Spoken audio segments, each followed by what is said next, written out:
Next concept is approaches to study agricultural marketing problems. ಅದರಲ್ಲಿ ಫಸ್ಟ್ನೇದು functional approach.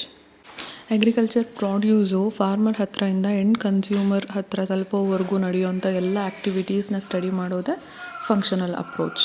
So functions ಅಥವಾ marketing activities ಯಾವ್ಯಾವು ಅಂದರೆ buying and selling, transportation, storage, grading and packing, financing and risk bearing. So exam point of view ಇಂದ ಯಾವ್ಯಾವ activity ಇದೆ functional ಅಪ್ರೋಚಲ್ಲಿ ಅಂತ ಕೇಳ್ಬೋದು. ಅದನ್ನು ಕರೆಕ್ಟಾಗಿ ನೆನ್ಪಿಟ್ಕೊಳ್ಬೇಕು. Next approach to study agriculture marketing problem is institutional approach. ಮಾರ್ಕೆಟ್ನಲ್ಲಿ ಯಾರು ಪಾರ್ಟಿಸಿಪೇಟ್ ಮಾಡ್ತಾರೆ ಅಥವಾ ಮಾರ್ಕೆಟಿಂಗ್ ಆ್ಯಕ್ಟಿವಿಟಿನ ಯಾರು ಪರ್ಫಾರ್ಮ್ ಮಾಡ್ತಾರೆ ಅದನ್ನು ಸ್ಟಡಿ ಮಾಡೋದೇ institutional approach. So main marketing institutions are farmers, commission agent, wholesalers, retailers and consumers. So exam point of view ಇಂದ marketing channel ಫ್ಲೋನ ನೆನ್ಪಿಟ್ಕೊಳ್ಬೇಕು, ಯಾರಾದಮೇಲೆ ಯಾರು ಬರ್ತಾರೆ ಅಂತ ಆ್ಯಂಡ್ ಯಾರ್ಯಾರು ಇದ್ದಾರೆ ಅಂತಲೂ ಚೆನ್ನಾಗಿ ನೆನ್ಪಿಟ್ಕೊಳ್ಬೇಕು. Next approach is commodity approach. ಇದರಲ್ಲಿ ಒಂದು ಪರ್ಟಿಕ್ಯುಲರ್ ಅಗ್ರಿಕಲ್ಚರ್ ಕಮಾಡಿಟಿನ starting from producer till it reaches to the consumer ಅಲ್ಲಿವರೆಗೂ ಸ್ಟಡಿ ಮಾಡೋದು. Each and every marketing functions, institutions, channels, price, everything particular ಕಮಾಡಿಟಿನ study ಮಾಡೋದು. ಸೊ ಈ ಮೆಥಡ್ನ ಅಡ್ವಾಂಟೇಜ್ ಅಂದರೆ ಒಂದು ಪರ್ಟಿಕ್ಯುಲರ್ ಕಮಾಡಿಟಿ, ಎಕ್ಸಾಂಪಲ್ ಇವಾಗ ಟೊಮ್ಯಾಟೋನ ಸ್ಟಡಿ ಮಾಡ್ತೀವಿ ಅಂತಂದರೆ tomato starting from production till it reaches to the consumer ಯಾವ್ಯಾವ ಸ್ಟೇಜಲ್ಲಿ ಏನೇನು ಪ್ರಾಬ್ಲಮ್ಸ್ ಫೇಸ್ ಮಾಡುತ್ತೆ, ಅಂದರೆ ಸ್ಟೋರೇಜಲ್ಲಿ ಪ್ರಾಬ್ಲಮ್ ಆಯಿತಾ, ಟ್ರಾನ್ಸ್ಪೋರ್ಟೇಷನಲ್ಲಿ ಪ್ರಾಬ್ಲಮ್ ಆಯಿತಾ, ಎಲ್ಲಿ ಪ್ರಾಬ್ಲಮ್ ಆಗುತ್ತೆ, ಆ ಥರ ಸ್ಪೆಸಿಫಿಕ್ ಪ್ರಾಬ್ಲಮ್ನ ಐಡೆಂಟಿಫೈ ಮಾಡಬಹುದು. ಅದೇ ಡಿಸಡ್ವಾಂಟೇಜ್ ಅಂತಂದರೆ ಇನ್ ಕೇಸ್ ಈಗ ನಾವು ಟೊಮ್ಯಾಟೋದಲ್ಲಿ ಸ್ಟಡಿ ಮಾಡಿರ್ತೀವಿ, ಆ ಸೇಮ್ ಮೆಥಡ್ನ ನಾವು ಕೋಕೋನಟ್ಗೆ ಅಪ್ಲೈ ಮಾಡೋದಕ್ಕಾಗಲ್ಲ. ಅಂದರೆ ಈಚ್ ಆ್ಯಂಡ್ ಎವ್ರಿ ಕಮಾಡಿಟಿನ ಸಪ್ರೇಟಾಗಿ ಸ್ಟಡಿ ಮಾಡಬೇಕು. So it takes lot of time. So next approach to study the marketing problems is behavioural approach. ಈ ಅಪ್ರೋಚಲ್ಲಿ ಫಾರ್ಮರ್ಸು, ಮಿಡ್ಲ್ಮೆನ್ಸು, ಕನ್ಸ್ಯೂಮರ್ಸು ಇವರೆಲ್ಲರ ಬಿಹೇವಿಯರು, ಮೋಟಿವೇಶನ್ ಆ್ಯಂಡ್ ಡಿಸಿಷನ್ ಮೇಕಿಂಗ್ನ ಸ್ಟಡಿ ಮಾಡಲಾಗುತ್ತೆ. For example ಒಬ್ಬ ರೈತ tomato ಬೆಳೆದಿರ್ತಾನೆ.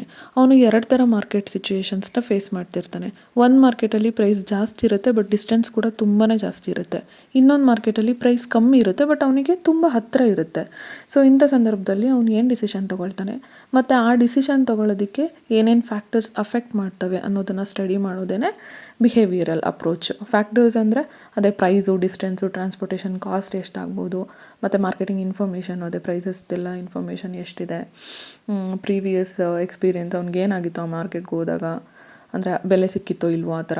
So ಅದೆಷ್ಟು ರಿಸ್ಕಿ ಇದೆ, ಅಲ್ಲಿ ಕ್ರೆಡಿಟ್ ಫೆಸಿಲಿಟಿ ಇದೆಯಾ, ಸೊ ಈ ಥರ ಎಕ್ಸೆಟ್ರಾ ತುಂಬ ಫ್ಯಾಕ್ಟರ್ಸ್ ಸ್ಟಡಿ ಮಾಡಲಾಗುತ್ತೆ ಈ ಅಪ್ರೋಚಲ್ಲಿ. Main advantages of this approach is farmer ಮತ್ತು ಟ್ರೇಡರ್ ಡಿಸಿಷನ್ಸ್ನ ಅರ್ಥ ಮಾಡ್ಕೊಳ್ಳೋದಕ್ಕೆ ಹೆಲ್ಪ್ ಮಾಡುತ್ತೆ, ಆ್ಯಂಡ್ ಕನ್ಸ್ಯೂಮರ್ ಡಿಮ್ಯಾಂಡ್ ಅನಲೈಸ್ ಮಾಡೋದಕ್ಕೆ ಹೆಲ್ಪ್ ಮಾಡುತ್ತೆ, ಮತ್ತು ಬೆಟರ್ ಮಾರ್ಕೆಟಿಂಗ್ ಪಾಲಿಸೀಸ್ನ ಪ್ರಿಪೇರ್ ಮಾಡೋದಕ್ಕೆ ಹೆಲ್ಪ್ ಮಾಡುತ್ತೆ. ಈ ಮೆಥಡ್ನ ಲಿಮಿಟೇಷನ್ಸ್ ಅಂದರೆ ಹ್ಯೂಮನ್ ಬಿಹೇವಿಯರ್ನ ಅಕ್ಯುರೇಟಾಗಿ ಪ್ರೆಡಿಕ್ಟ್ ಮಾಡೋಕ್ಕಾಗಲ್ಲ, ಮತ್ತು ಬಿಹೇವಿಯರ್ ಕೂಡ ಪರ್ಸನ್ ಟು ಪರ್ಸನ್ ವೇರಿ ಆಗುತ್ತೆ. So next approach to study the marketing problems is system approach. ಈ ಅಪ್ರೋಚಲ್ಲಿ ಮಾರ್ಕೆಟಿಂಗ್ನ as a complete whole integrated system ಆಗಿ ಸ್ಟಡಿ ಮಾಡಲಾಗುತ್ತೆ. ಈ ಮಾರ್ಕೆಟಿಂಗ್ ಸಿಸ್ಟಮಲ್ಲಿ ಈಚ್ ಆ್ಯಂಡ್ ಎವ್ರಿ ಆ್ಯಕ್ಟಿವಿಟಿನೂ ಇಂಟರ್ ಕನೆಕ್ಟೆಡ್ ಆಗಿರುತ್ತೆ.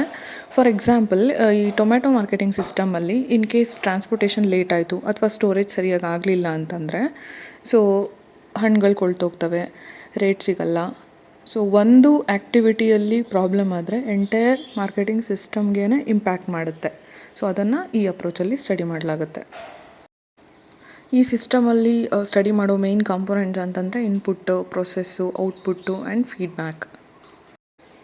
ಈ ಅಪ್ರೋಚಲ್ಲಿ complete view of marketing system ಸಿಗೋದ್ರಿಂದ ಎಲ್ಲಿ ಪ್ರಾಬ್ಲಮ್ ಇದೆ ಅದನ್ನು ಐಡೆಂಟಿಫೈ ಮಾಡಿ ಬೆಟರ್ ಪ್ಲ್ಯಾನಿಂಗ್ ಆ್ಯಂಡ್ ಕೋಆರ್ಡಿನೇಷನ್ ಮಾಡೋದ್ರ ಮೂಲಕ ಸೊ ಒಳ್ಳೆ ಮಾರ್ಕೆಟಿಂಗ್ ಎಫಿಷಿಯನ್ಸಿನ ಅಚೀವ್ ಮಾಡ್ಬೋದು. So next approach to study the marketing problem is structural approach. ಇದರಲ್ಲಿ ಮಾರ್ಕೆಟಿಂಗ್ ಸ್ಟ್ರಕ್ಚರ್ ಅಥವಾ ಆರ್ಗನೈಸೇಷನ್ನ ಸ್ಟಡಿ ಮಾಡಲಾಗುತ್ತೆ. ಅಂದರೆ number of buyers and sellers ಎಷ್ಟಿದ್ದಾರೆ, ಡಿಗ್ರಿ ಆಫ್ ಕಾಂಪಿಟೇಷನ್ ಹೇಗಿದೆ, ಪ್ರೈಸ್ ಕಂಟ್ರೋಲ್ ಯಾರು ಮಾಡ್ತಾ ಇದ್ದಾರೆ, ಮತ್ತು ಎಂಟ್ರಿ ಆ್ಯಂಡ್ ಎಕ್ಸಿಟ್ ಬ್ಯಾರಿಯರ್ಸ್ ಹೇಗಿದೆ, ಇದನ್ನು ಸ್ಟಡಿ ಮಾಡಲಾಗುತ್ತೆ. ಫಾರ್ ಎಕ್ಸಾಂಪಲ್ ವೆಜಿಟೇಬಲ್ ಮಾರ್ಕೆಟ್ಗೆ ತುಂಬ ಜನ ಫಾರ್ಮರ್ಸು ವೆಜಿಟೇಬಲ್ಸ್ ತಂದಿರ್ತಾರೆ, ಬಟ್ ಹೋಲ್ಸೇಲರ್ಸು 2 ಅಥವಾ 3 ಜನ ಇರ್ತಾರೆ. ಆ ಟೈಮಲ್ಲಿ ಪ್ರೈಸ್ ಡಿಸೈಡ್ ಆಗೋದು ಫಾರ್ಮರ್ಸ್ಗಿಂತ ಹೋಲ್ಸೇಲರ್ಸ್ ಮೇಲೆ ಜಾಸ್ತಿ ಡಿಪೆಂಡ್ ಆಗಿರುತ್ತೆ. ಸೊ ಈ ಥರ ಮಾರ್ಕೆಟ್ ಸ್ಟ್ರಕ್ಚರ್ನ ಆಲಿಗೋಪ್ಸೋನಿ ಮಾರ್ಕೆಟ್ ಅಂತಾರೆ. ಕಮಿಂಗ್ ಟು ಮ್ಯಾನೇಜರಲ್ ಅಪ್ರೋಚ್, ಇದರಲ್ಲಿ ಮಾರ್ಕೆಟಿಂಗ್ ಆ್ಯಕ್ಟಿವಿಟೀಸ್ನ ಹೇಗೆ ಪ್ಲ್ಯಾನ್ ಮಾಡಬೇಕು, ಆರ್ಗನೈಸ್ ಮಾಡಬೇಕು, ಡೈರೆಕ್ಟ್ ಮಾಡಬೇಕು, ಕೋಆರ್ಡಿನೇಟ್ ಮಾಡಬೇಕು, ಕಂಟ್ರೋಲ್ ಮಾಡಬೇಕು ಮತ್ತು ಎವ್ಯಾಲ್ಯೂಯೇಟ್ ಮಾಡಬೇಕು ಅನ್ನೋದನ್ನು ಸ್ಟಡಿ ಮಾಡಲಾಗುತ್ತೆ. ಈ ಅಪ್ರೋಚ್ನ main focus efficient use of resources ಮತ್ತು ಕಾಸ್ಟ್ ಕಮ್ಮಿ ಮಾಡೋದು, ಪ್ರಾಫಿಟ್ ಜಾಸ್ತಿ ಮಾಡೋದು, best service to farmers and consumers and market information ಮತ್ತು ಡಿಸಿಷನ್ಸು ಆ್ಯಂಡ್ ಪರ್ಫಾರ್ಮೆನ್ಸ್ ಮೆಷರ್ಮೆಂಟ್ ಆಗಿರುತ್ತೆ. ಫಾರ್ ಎಕ್ಸಾಂಪಲ್, ಫಸ್ಟಿಗೆ ಮ್ಯಾನೇಜರು ಪ್ರಾಬ್ಲಮ್ನ ಐಡೆಂಟಿಫೈ ಮಾಡ್ತಾನೆ, ದೆನ್ ಅದಕ್ಕೆ ಸೊಲ್ಯೂಷನ್ನ ಪ್ಲ್ಯಾನ್ ಮಾಡ್ತಾನೆ. Next he will organise the resources, ಏನೇನು ಬೇಕು ಅದಕ್ಕೆ ಅಂತ. Then he will direct with team, ಅವ್ರಿಗೆ ಡೈರೆಕ್ಷನ್ಸ್ ಕೊಡ್ತಾನೆ. Then coordinates with wholesalers and transportation team ಎಲ್ಲದ್ರ ಜೊತೆ. ದೆನ್ ಆ ಎಂಟೈರ್ ಪ್ರೋಸೆಸ್ನ ಅವನು ಕಂಟ್ರೋಲ್ ಮಾಡ್ತಾನೆ, ಮಾನಿಟರ್ ಮಾಡ್ತಾನೆ. Then he will evaluate the results. So ಇದರಿಂದ ಬೆಸ್ಟ್ ಮ್ಯಾನೇಜ್ಮೆಂಟಿಂದ ಒಂದು ಕರೆಕ್ಟಾಗಿರುವಂತಹ ಮಾರ್ಕೆಟಿಂಗ್ ರಿಸಲ್ಟ್ಸ್ ಸಿಗುತ್ತೆ. Here we come to the summary of all the approaches to study the marketing problems. Functional ಅಪ್ರೋಚಲ್ಲಿ ಆಲ್ ದ ಆ್ಯಕ್ಟಿವಿಟೀಸ್ ಪರ್ಫಾರ್ಮ್ಡ್ ಅದನ್ನು study ಮಾಡೋದು. For example buying, selling, transportation, storage, grading ಇದನ್ನೆಲ್ಲ.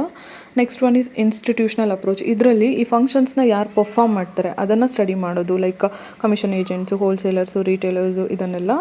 Next one commodity approach. ಇದರಲ್ಲಿ ಒಂದು single ಕಮಾಡಿಟಿದ entire marketing ಜರ್ನಿನ from production end to consumer end ಅದನ್ನು study ಮಾಡೋದು.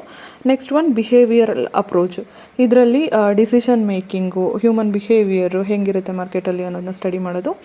Next come system approach. ಇದರಲ್ಲಿ ಮಾರ್ಕೆಟ್ನ ಎಂಟೈರ್ ಸಿಸ್ಟಮ್ ಆಗಿ ನೋಡಿಕೊಂಡು how they are inter connected, ಯಾವ ಥರ ಎಫೆಕ್ಟ್ ಆಗುತ್ತೆ ಅನ್ನೋದನ್ನು ಸ್ಟಡಿ ಮಾಡೋದು. Next come structural approach. ಇದರಲ್ಲಿ ಮೇನ್ ಪಾಯಿಂಟ್ಸ್ ಅಂತಂದರೆ number of buyers, sellers, competition ಹೇಗಿದೆ, ಮಾರ್ಕೆಟ್ ಕಾನ್ಸಂಟ್ರೇಷನ್ ಹೇಗಿದೆ, ಪ್ರೈಸ್ ಕಂಟ್ರೋಲ್ ಯಾರು ಮಾಡ್ತಾ ಇದ್ದಾರೆ ಇದನ್ನೆಲ್ಲ ಸ್ಟಡಿ ಮಾಡೋದು. Last one is managerial approach. ಇದರಲ್ಲಿ ಮ್ಯಾನೇಜ್ಮೆಂಟ್ ಪಾಯಿಂಟ್ ಆಫ್ ವ್ಯೂ ಇಂದ ಮಾರ್ಕೆಟ್ನ ಸ್ಟಡಿ ಮಾಡೋದು, ಪ್ಲ್ಯಾನಿಂಗು, ಕೋಆರ್ಡಿನೇಷನ್ನು, ಆರ್ಗನೈಸಿಂಗು ಇದೆಲ್ಲ ನೋಡ್ಕೊಂಡು ಸ್ಟಡಿ ಮಾಡೋದು.